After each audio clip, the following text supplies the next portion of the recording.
Paano nagsimula ang People Power Revolution? February 1986. Isang revolusyon ang nagpatumba sa isang diktadura, walang dahas, walang armas. Pero paano ito nagsimula? 1972, idineklara ni Ferdinand Marcos ang batas militar. Sinuspinde ang saligang batas at ginamit ang kapangyarihan upang supilin ang mga kalaban sa politika. August 21, 1983, nang bumalik si Ninoy Aquino mula sa Amerika, pinaslang siya sa tarmac ng Manila International Airport. Ang kanyang pagkamatay ang naging mitya ng galit ng sambayanan.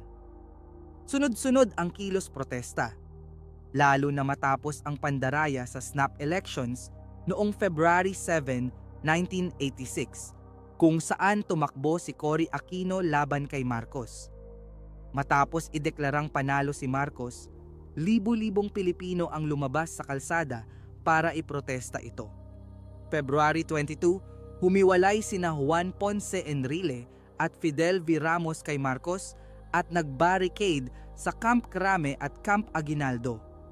Sinubukan silang supilin ng militar pero libu-libong Pilipino, pari, madre, estudyante at ordinaryong mamamayan ang bumuo ng human barricade.